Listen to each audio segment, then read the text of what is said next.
नमः सितेभ्यः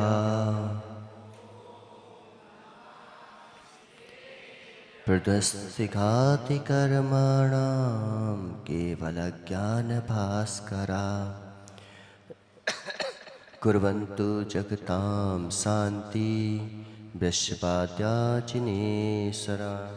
नमो अरिहन्ताणं नमो सेताणं नमो आयरियाणं नमो वज्रायाणं नमो लोये सब्बसाहुणं। पंच परमेष्टि भगवान की 1008 श्री आदिनाथ भगवान की, आचार्य भगवान गणाचार्य विराग सागर जी महाराज की, आचार्य भगवान गुरु विशुद्ध सागर जी महाराज की, 3 कम 9 कोटि मुनिराजों की।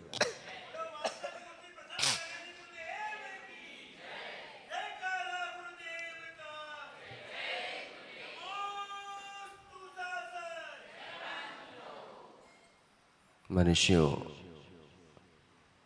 मन को बड़े प्रेम से और धैर्य के साथ संभाल कर रखना चाहिए, क्योंकि मन ही जो है उस जगह पहुंचाता है जहां मन नहीं है।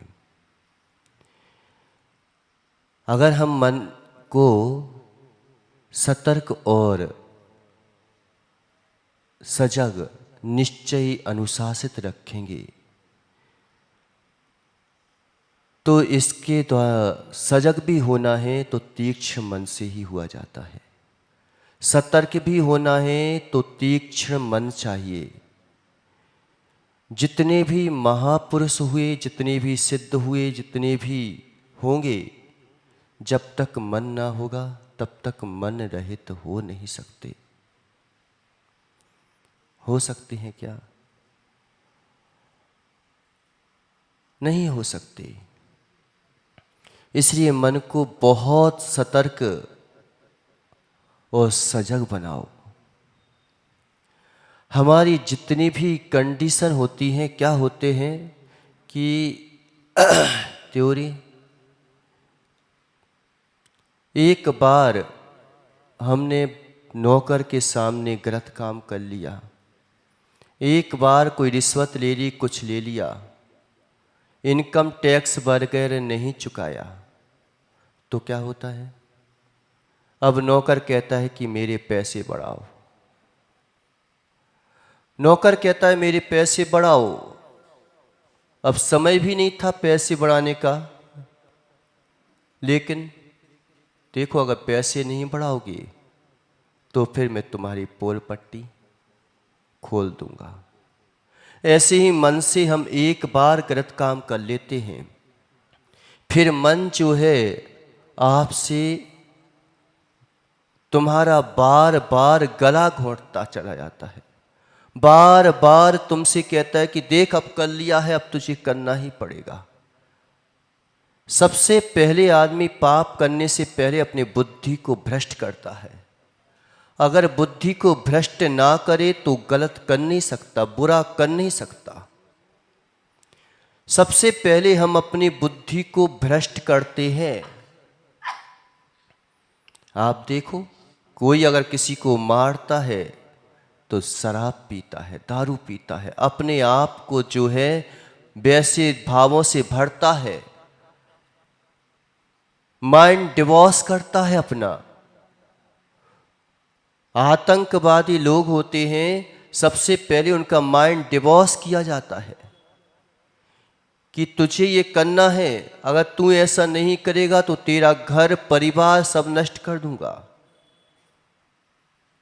कई नक्सली लोग जो हैं सुधरना चाहते थे, लेकिन एक बार उन्होंने गलत कर दिया, अब वो समर्पण भी करना चाहते हैं, लेकिन मालूम है कि दूसरे लोग कह रहे तूने मेरे साथ मिलजुल करके ऐसा काम किया था और तू मेरे को धोखा दे के जा रहा है। ऐसा कह करके और उसके साथ जो है कि अगर तू चला गया तो तेरा परिवार में नष्ट कर दूंगा। इसलिए मन को बहुत जो है तीक्ष्ण बनाने की आवश्यकता है। सजग रखेंगे, निश्चय अनुशासित रखेंगे तो ये तीक्ष्ण मन के द्वारा ही हो सकता है। जानवर को अगर तुम जबरदस्ती संभाल के भी रखे रहे तो क्या होगा?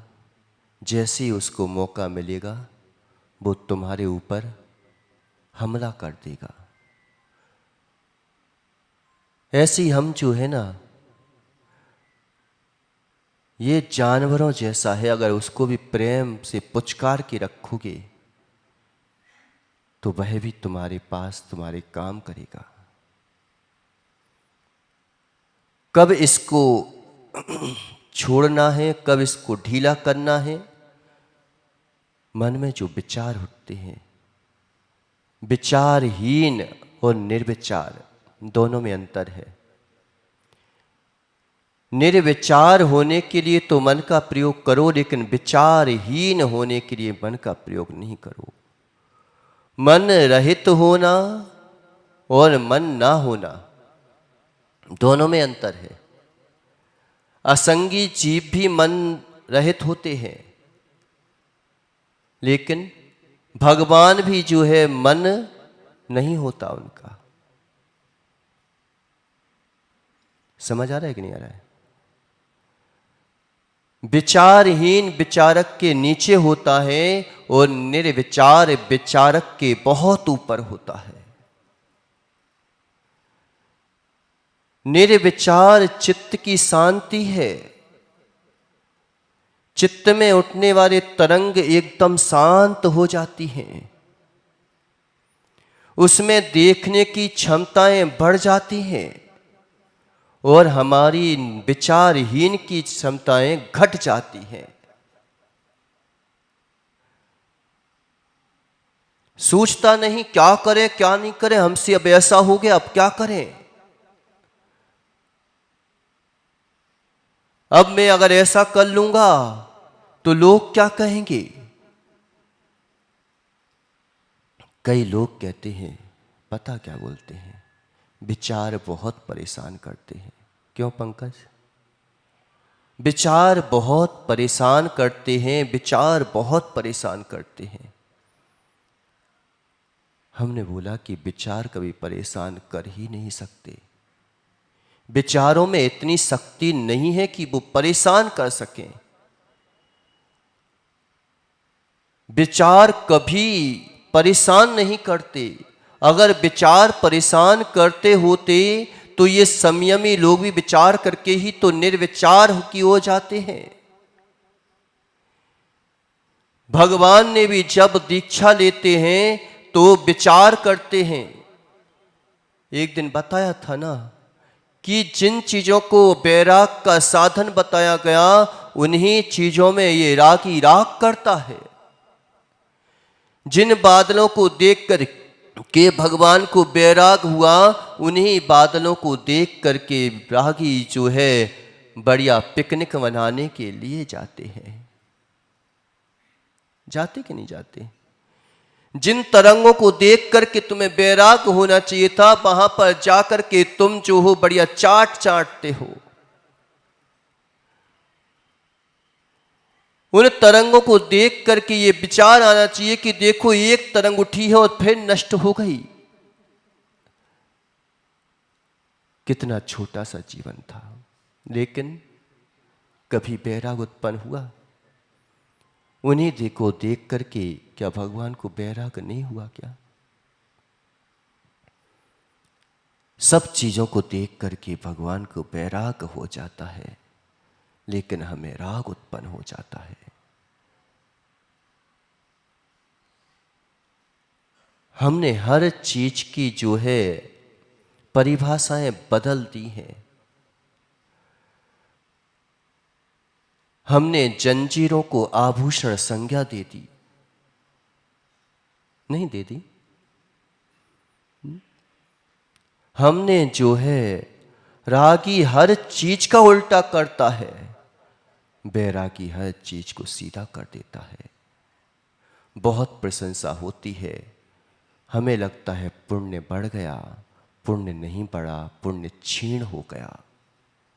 कोई अगर बुराई करे तो आनंदित होना सीखो कि चलो ये बुराई कर रहा है, मेरे पाप धुल रहे हैं। लेकिन कोई बुराई करे तो हमें तो ऐसा लगता है कि जैसे इसको दूध झापड़ खींच के खा, तो मेरी बुराई कर क्यों रहा है। अगर कोई बुराई तुम्हारे अंतरंग में नहीं है तो दुखी क्यों होना, और बुराई है तो फिर पीछे क्यों होना सुधारने से। यही सबसे बड़ी इस मन की कमजोरी है। विचार व्यक्ति को कभी परेशान नहीं करते, कभी परेशान नहीं करते, विकार व्यक्ति को परेशान करते हैं। अगर विकार हटते जाएं, विकार हटते जाएं तो विचार भी जो है तुम्हारे समीचीन हो जाएंगे। फिर जो है विचारों में भी आनंद की अनुभूति होने लगेगी, फिर विचारों में भी जो है शांतता आने लगेगी, फिर विचार भी जो है मेरे विचार की ओर बढ़ जाएंगे। अनंत ज्ञान, अनंत चतुष्टय के धनी बनने के लिए भी उन्हीं विचारों से विचार किया उन्होंने। ज्ञान और बुद्धि में अंतर होता है। ज्ञान असीम होता है, बुद्धि सीमित होती है। ज्ञान असीम होता है, बुद्धि सीमित होती है। ज्ञान कभी नष्ट नहीं होता, लेकिन बुद्धि नष्ट होते हुए देखी जाती है। जो नष्ट होने वाली है उसके ऊपर क्या अहंकार करते हो तुम। हम उस बुद्धि के ऊपर अहंकार करने लगते कि मेरी कितनी तीक्ष्ण बुद्धि है, मैं कितना अच्छा जो है काम निकाल लेता हूं। हम बुद्धि को जो है सब कुछ मान बैठते हैं, लेकिन ज्ञान की ओर नहीं जा पाते। मन ही जो है उस बुद्धि से काम करवाता है, और मन ही जो है उस ज्ञान की ओर ले जाता है। कभी कभी तो ऐसा होता है कि ऐसा लगता है कि ये मूर्ख होगा सामने वाला, ज्ञानी जीव मूर्ख दिखता है कभी कभी, कि कुछ ना जानता होगा, अनाड़ी होगा। और बुद्धि वाला ऐसा सजग होता है, ऐसा सजग होता है कि हर चीज में अपनी बुद्धि लगा लेता है, जहां नहीं लगाना चाहिए वहां भी लगा लेता है। क्यों? बुद्धि के द्वारा करते हो कि ज्ञान के द्वारा करते हो? ज्ञान शाश्वतता की ओर ले जाता है, बुद्धि अशाश्वतता की ओर ले जाती है।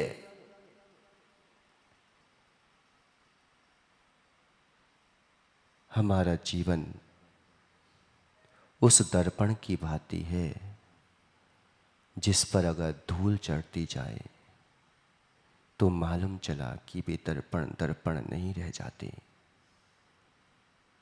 वे दर्पण दर्पण नहीं रह जाते अगर धूल चढ़ जाए तो। ऐसे ही जैसे दर्पण होता है, ऐसे ही ज्ञान होता है। ज्ञान के द्वारा अगर तुम धूल चढ़ाते गए तो फिर ज्ञान ज्ञान नहीं रह जाता, अज्ञान के हाथों में चला जाता है। इसलिए बार बार जो है इसको साफ करने की जरूरत है। ज्ञान का प्रयोग जो है झूठन करने में नहीं करना चाहिए, ज्ञान का प्रयोग जो है राख की तरह करना चाहिए। ज्ञान का प्रयोग झूठन करने में नहीं करना चाहिए। झूठा, झूठन नहीं जानते? अच्छी खासी हमें थाली लगी मिली, अच्छी खासी हमें थाली लगी मिली, और थाली लगी मिली और हमने क्या किया? ये मनुष्य पर्याय मिली है, ये जो है उत्तम कुल मिला है, ये जो है उत्तम जाति मिली है। अब चाहो तो इस ज्ञान का प्रयोग तुम जो है, थाली लगी मिली है, सब कुछ मिला है, इसका प्रयोग चाहो तो झूठन करने में कर दो कि अच्छा खासा मिला है और हमने खा लिया। अब जो है खा लिया गया, क्या होगा? क्यों? थाली कहाँ फेंकती है? कभी देखा आपने? क्यों माताओं? जब हम ज्ञान का प्रयोग कि थाली लगी मिली थी, हमने समझने की बुद्धि मिली थी, विचारहीन में हमने इस बुद्धि को लगा दिया, निर्विचार होने में इस बुद्धि का प्रयोग किया ही नहीं। ऊपर की स्थिति और नीचे की स्थिति सेम टू सेम होती है, निश्चित मानो। असंगी और संगी वो मन रहित, और वो भी मन रहित होते हैं, ये भी मन रहित होते हैं। दो लोग किसी की नहीं सुनते, बीच के लोग जो है वे सुन लेते हैं। ब्रह्मन्नपि न वृते गच्छन्नपि न गच्छते स्थितिगता तम वस्तु पश्यन्नपि न पश्यते। ये दो लोगों में लगती है स्थिति, पता? सबसे ऊपर रखती है और सबसे नीचे रखती है। जिनको शराब पीना है, दारू पीना है, उल्टे सीधे काम करना है, उसको बोलो कि भाई थोड़ा सा सुनिए आओ प्रवचन वगैरह। अरे क्या होता है, चलो रहने दो, उससे क्या होता है? नहीं सुनना उसको। कई लोग कहते हैं ना धर्म क्या करता है। निचले लोग जो है बिल्कुल नहीं सुनते, ऊपर का लोग किसी की नहीं सुनते। जब केवल ज्ञान होता है वो किसी की नहीं सुनते, सबको सुन लेते हैं, इसे किसी की नहीं सुनते। वो जानते हैं कि इसको समझाना मुश्किल है।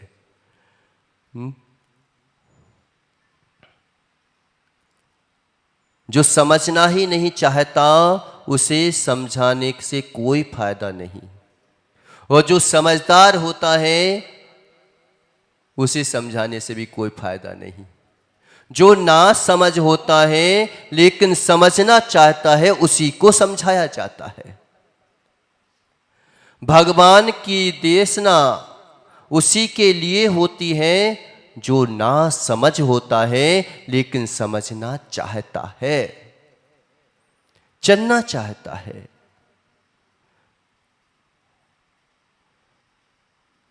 उसके लिए नहीं होती जो समझना ही नहीं चाहता। तुम कहते रहो हमें कोई मतलब ही नहीं, उसे कर्म समझाते हैं। जो कहता है ना कि तुम कहते रहो मुझे किसी से मतलब नहीं, मुझे ना गुरु से मतलब है, ना प्रभु से मतलब है, ना माता पिता से मतलब है, तुम कुछ भी कहते रहो, मुझे किसी से मतलब नहीं, ऐसे लोगों को कर्म समझा देते हैं कि टेंशन मत कर, इसको मेरे हवाले कर दो, अब मैं समझा दूंगा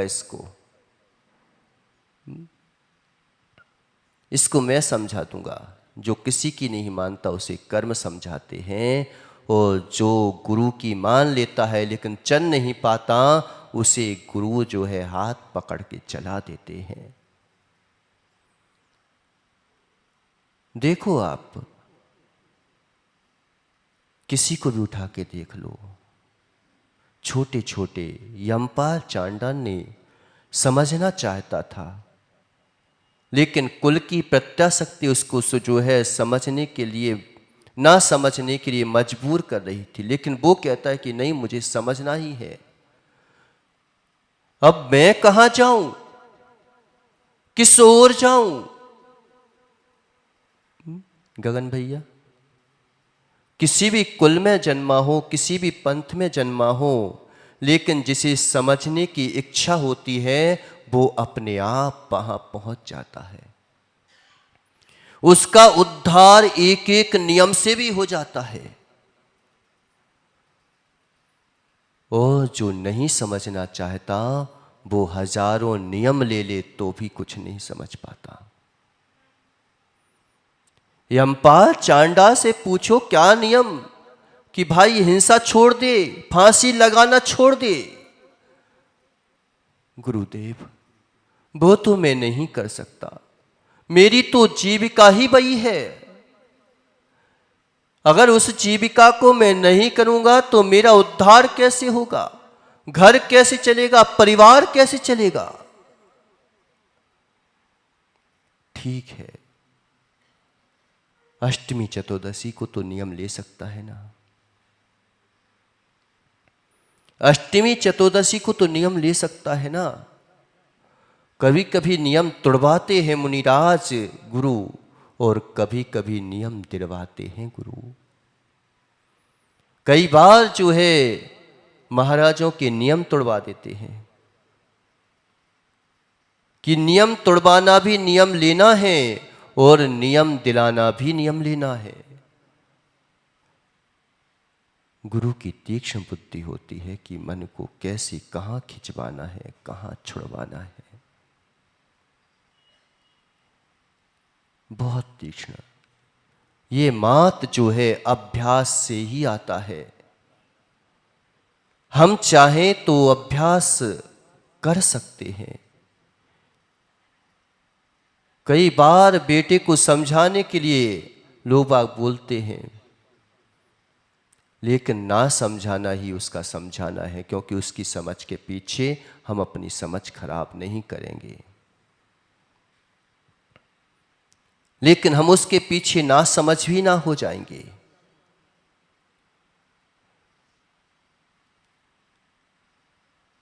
ना ज्ञान का प्रयोग झूठन करने में नहीं करना चाहिए, राग के समान करना चाहिए। अगर तुमने यह झूठा कर दिया तो मालूम चला कि वह थाली कहाँ फेंकेगी। सुनील भैया, अगर तुमने पूरा सब कुछ खा लिया, झूठा कर दिया, भोग भोग लिया, इससे झूठा कर दिया, झूठन कहाँ फेंकती है। थाली जो है मोरी में फेंकने चले जाते हैं, फिर के इसको हटाओ।